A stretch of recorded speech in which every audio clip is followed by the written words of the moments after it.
अस्सलाम वालेकुम रहमतुल्लाहि व बरकातुहू। जनाब कैसे हैं आप सब? खैरियत से हैं जी। अभी हम भावलपुर में ही हैं, अभी आगे का सफ़र शुरू नहीं हुआ और बस यहाँ थे तो साथियों ने कहा कि जी चलें आपको यहाँ की एक तारीख़ी जो इमारत है उसका नज़ारा करवाते हैं, जिसे नूर महल के नाम से जाना जाता है। ये भावलपुर में नूर महल, इसकी एक बड़ी पुरानी हिस्ट्री है, नवाबों का ये शहर है और बड़ी खूबसूरत जगह है।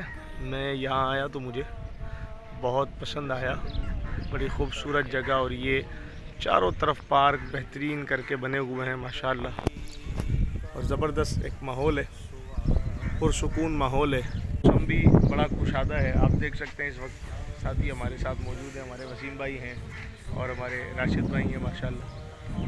ये बड़ी खिदमत कर रहे हैं हमारी माशाल्लाह, अल्लाह इनको जज़ाए खैर अता फरमाए। जो है वो उधर की हो रहा है, यहाँ की हो रहा है। हाँ जी, ऐसा ही है और हालत अभी बिल्कुल ऐसी है। नहीं, पीर खाने की हो रहा है। हाँ जी, यहाँ की हो रहा है, बिल्कुल ऐसा ही, बिल्कुल ऐसा ही। बस अभी आराम भी करना था लेकिन अभी तक आराम नहीं कर सके, कल से कंटिन्यू सफ़र में मौजूद है तो बस अभी इंशाल्लाह आराम भी करेंगे, फिर रात महफिल में भी शिरकत करेंगे। आपको बड़ी खूबसूरत इमारत है नूर महल के नाम से, नवाबों का ये एक मुनफरिद अंदाज़ था जो कि वो अपनी अज़वाज के लिए इख्तियार करते थे।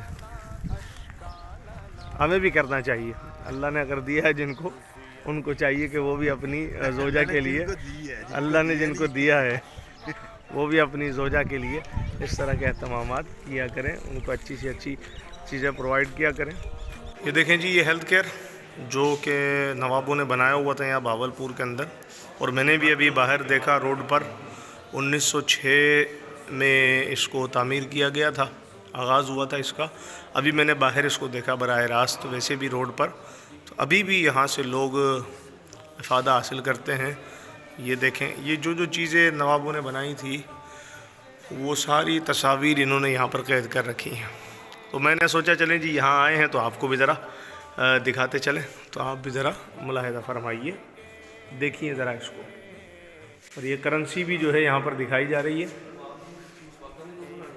पोस्टल सिस्टम, ये पोस्टिंग का सिस्टम था जनाब, पोस्ट ऑफिस जो होता है ये वो सिस्टम था, स्टैम्प वगैरह जो लगती थी। ये नवाबों की गाड़ियाँ, पावर जनरेशन, हाँ, देखें ना जनाब कि क्या मतलब पुराना एक अंदाज़ था, ये क्या नायाब चीज़ें थीं, और आज तो ये सारी चीज़ें देखने को नहीं मिलती हैं, हमें तस्वीर में ही नज़र आती हैं। तो आगे मज़ीद और दिखाते हैं आपको इंशाल्लाह, जुड़े रहिए। देखें जनाब, ये जो उन दिनों जंगें हुआ करती थी उनमें जो हथियार इस्तेमाल होते थे, ये रियासत बहावलपुर की फ़ौज के ज़ेर इस्तेमाल मुतअद्दिद जंगी हथियार, ये वो हथियार हैं जो उस वक्त की फ़ौज के इस्तेमाल में होते थे। देखें ना आप, ये छोटी रिवाल्वर, ये गन है, देखें ना असला, और ये देखें फिर हो ये आप देख सकते हैं कि जो इस वक्त आपको वैसे सोशल मीडिया पे देखने को मिलता है कच्चे के डाकुओं के पास, लेकिन यहाँ आप देख सकते हैं नूर महल में ये सारी चीज़ें सजा कर रखी हुई हैं। ये सारे मेडल्स हैं, मेडल्स ऑफ बहावलपुर स्टेट, ये देखें जनाब, तो बड़ी जी कमाल चीज़ें हैं ये तलवारें, हाँ, सुभान अल्लाह। देखें जी, सारे नवाबों की तस्वीरें, नवाब सादिक कॉर्नर, ठीक है, ये सारे नवाबों की तस्वीर है।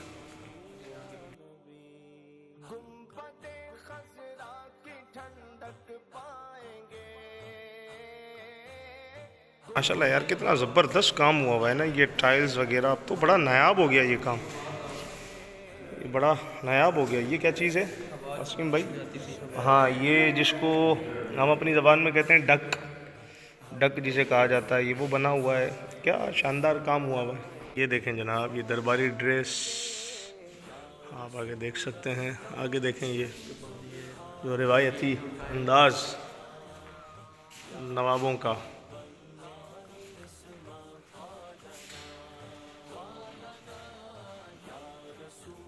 ये फ़ौज का लिबास, चाय के बर्तन, हाँ जी, ये देखें जी कैमरा। कैमरा उस वक्त का, आज कैनन पे चल रहे हैं सारे, लुमक्स पे चल रहे हैं। ये देखें उस टाइम पे ये चलता था। ये चाय के बर्तन, हाँ, केटल वगैरह। ये पानी का लोटा, पानी का लोटा है, चांदी की कटोरी, चांदी की कटोरियाँ हैं, चिराग हैं, और ये इधर खंजर वगैरह है, खंजर हैं, तलवारें हैं। ये वाह कैंडल, मोमबत्ती स्टैंड हाँ, उस वक्त का। और ये सारी क्या है, सहरा। बगल है जब नवाब साहब आते थे, तो बजाया जाता था। ये उनकी अमल की प्रेसिंग मशीन है। प्रेसिंग मशीन है फर्स्ट, अच्छा अच्छा अच्छा, मतलब सबसे पहली जो प्रेसिंग मशीन है वो ये थी। वो ये है। ज़रा इसका नज़ारा करें आप सारे अब आप।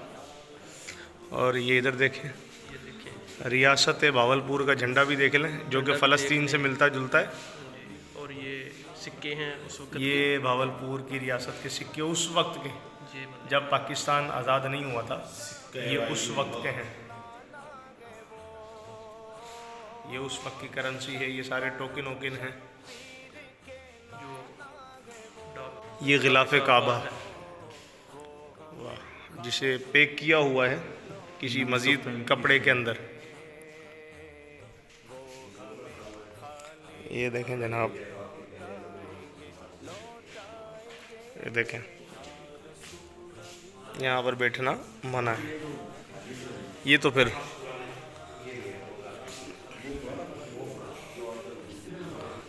ये बेड है जी, लेकिन ये नवाब साहब की पर्सनल चीज़ है, इसको हम आपके साथ शेयर नहीं करेंगे। लेकिन आप देख लें, सिर्फ बेड है ये नवाबों का स्नोकर। किसी भी चीज़ को हाथ लगाने की इजाज़त नहीं है, यहाँ इन्होंने लिख कर लगा रखा है।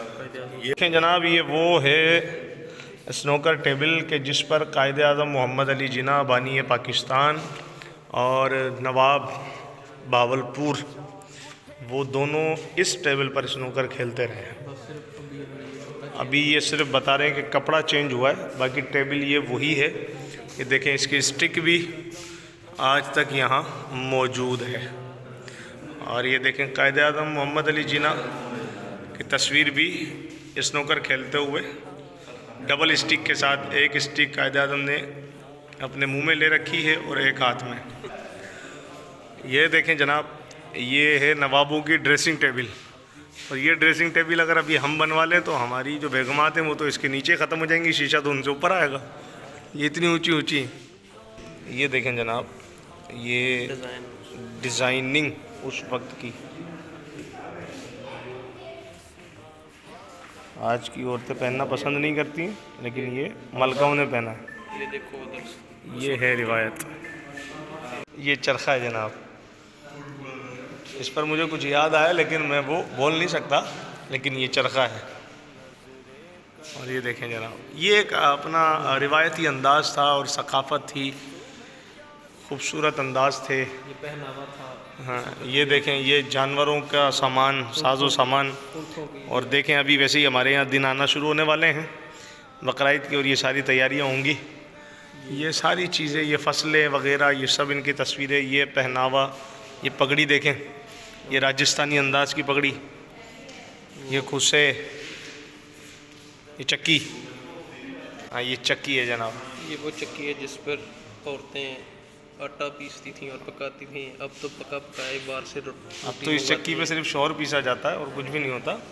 ये चौलिस्तानी दुल्हन का लिबास। अच्छा, ये जी जनाब, ये जो उस वक्त के कैदी होते थे, ये उनके लिए गाड़ी थी। कैदी इसमें लाए जाते थे। पीछे जो थी वो उसमें मलका वगैरह या ये बीच वाली बीच वाली में मलका आती थी, उससे पीछे वाली बग्गी है। वो भी बग्गी है। अच्छा, ये भी बग्गी है, सही। ये इधर लिखा हुआ है इसमें, ये देखें। तो जनाब, ऊपर से तो हमने देख लिया।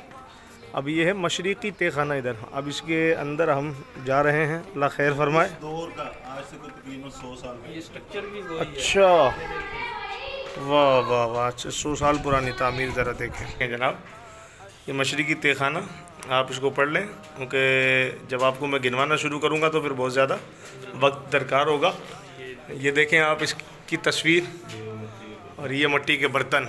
वाह वाह, वैसे सच्ची बात है, मिट्टी के बर्तन में खाना पीना उसका एक अपना ही मज़ा है। और मिट्टी के बर्तन में जब पकाया जाए तो उसका भी एक अपना ही मज़ा है। ये बंदा जो खड़ा हुआ है सामने, हम इंटर हुए तो इसने हमें थोड़ा सा परेशान किया क्योंकि एकदम हम चौंक गए क्योंकि ये अंधेरा था कि ये बंदा कौन खड़ा है सीधा बिल्कुल। रोशनदान हवा के लिए। ये देखें जी, ये रोशनदान यानी हवादान, ये इधर से भी हवादान, ये है मशरिकी तेखाना।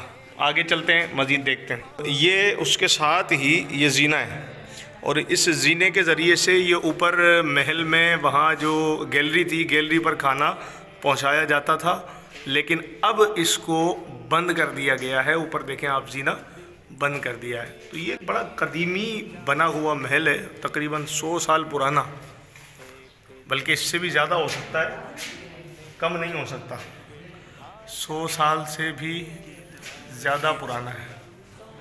ये देखें ना जनाब, कितना कदीमी, और वैसा का वैसा ही आज भी उसी तरह अपनी रंगत के साथ है। और ये क्या है वसीम भाई? ये पता नहीं कोई तेखाना है क्या है, वल्लाहु आलम व रसूल। ये मेहमान खाना, ये जनाब ड्राइंग रूम है। इसको यूँ समझ लें आप कि ये ड्राइंग रूम है और ड्राइंग रूम में बर्तन भी आप देखें उसी तरह रखे हुए हैं। और ये बेचारा बड़ी देर से खड़ा हुआ है चाय सर्व करने के लिए, लेकिन इससे लेने को कोई तैयार नहीं है, बहुत परेशानी है। ये देखें आप, लेकिन एक अंदाज़ था उनका रहने का भाई। नवाब तो फिर नवाब होते हैं ना, नवाब फिर नवाब ही होते हैं। आगे ड्रेसिंग रूम है, ड्राइंग रूम के साथ ड्रेसिंग रूम उस वक्त का। तो ये जो यहाँ के मुलाजिम हुआ करते थे नवाबों के, तो ये उनके लिए यहाँ कपड़े वपड़े चेंज करने के लिए और सकाफ़ती लिबास पहनने के लिए जो उनके लिए ये एहतमाम किया हुआ था। तो ये देखें आप, आगे मज़ीद चलते हैं, आपको दिखाते हैं फिर। ये एक और कमरा है सामने, ये है नवाब साहब के जो चापलूस थे ना, यूँ समझ लें करीबी चापलूस, जो उनकी ज़्यादा आओ भगत करने वाले थे। ये बैठे हुए सामने, वो ये थे। ये उनका कमरा है जो नवाब साहब के ज़्यादा करीबी मुलाजिम थे। वो चाचा लडवाया चाचा लडवाया नवाब साहब के जाने के बाद अकेले रह गए इधर। हाँ, तो ये उनकी रिहाइशगाह थी। ये नवाब साहब के चंद जो ख़ास मेहमान थे, मतलब मुलाजिम थे, ये वो यहाँ पर आराम करते थे। आगे ये एक और छोटा कमरा है, मतलब कमरे सारे यहाँ चौकोर बने हुए हैं, छोटे छोटे कमरे, ज़्यादा बड़े कमरे नहीं हैं। और ये कमरा है नवाब साहब के जो शाही पकवान सेंटर वाले थे, यानी जो शाही खाना पकाने वाले बावर्ची थे, ये उनका कमरा है। तो ये देखें बेचारे बैठे हुए हैं वो, और अगर हम अपने अंदाज में बोलें तो जैसे ये हमारे शाही चाचा रशीद का कमरा है। ये अभी उसी के साथ एक और कमरा, और ये कमरा हमने जब यहाँ पढ़ा तो मालूम हुआ कि ये सिक्योरिटी इंचार्ज का एक पर्सनल रूम है, और वो यहाँ पर अपना आराम भी करते थे और दीगर अपने मामलात, पढ़ाई वढ़ाई के जो भी होते थे सारे मामलात वो यहाँ करते थे। और इनके सर पर जो तलवार टक रही है वो बता रही है कि ये वाकई सिक्योरिटी इंचार्ज हैं, और ये किताब पढ़ रहे हैं। और इनके यहाँ पर कमरे में एक डक भी है, और साथ इनको यहाँ पर नवाब साहब ने एक जगह भी दी जिसमें ये सर्दियों के मौसम में आग जलाकर तपिश हासिल कर सकें। और वाकई हकीकत है कि मतलब अभी बाहर इतनी शदीद गर्मी है, लेकिन उसके बावजूद यहाँ पर बड़ा ठंडा माहौल है। तो जब तेज़ सर्दी होती होगी तो यहाँ क्या आलम होता होगा। तो यहाँ यकीनन आग की ज़रूरत पेश आती होगी। आगे चलते हैं। तो ये जनाब ये कमरा है, और ये है शाही मेंबरान, यानी जो स्टाफ के सबसे आला तरीन शख्सियात थे ना पूरे स्टाफ में, ये उनका ड्राइंग रूम है। वो यहाँ पर खाना पसंद करते थे। ये देखें खड़े हुए इंतज़ार में, पहले आप दोनों एक दूसरे को कह रहे हैं, लेकिन कोई बैठ नहीं रहा है। खाना यहाँ रखा ठंडा होने को मौजूद है। अब यहाँ पर मशरिकी तेखाने का इख्तिताम हुआ, और यहाँ से देखें आप कि ये है पूरा मशरिकी तेखाना। अब हम वापस बाहर की तरफ जा रहे हैं, और वहीं बाहर जाने से पहले हम आपसे इजाज़त लेंगे। ठीक है जी, हमारा आज का भावलपुर का सफ़र यहीं पर ही मुकम्मल होता है, क्योंकि अब हमारे पास वक्त बड़ा मुख्तसर है, 1 बज चुका है, और हमने अभी आगे मज़ीद सफ़र करना है, तो फिर रात प्रोग्राम में भी शिरकत करनी है। तो इसलिए हम आपसे इजाज़त चाहेंगे, जुड़े रहिएगा हमारे साथ। इसी तरह मज़ीद आपको जितनी भी खूबसूरत जगहें होंगी आपको इंशाल्लाह हम दिखाते रहेंगे। आप हमारे साथ जुड़े रहिएगा। मिलते हैं इंशाल्लाह आपके फिर थोड़ी देर बाद जाग उठेगी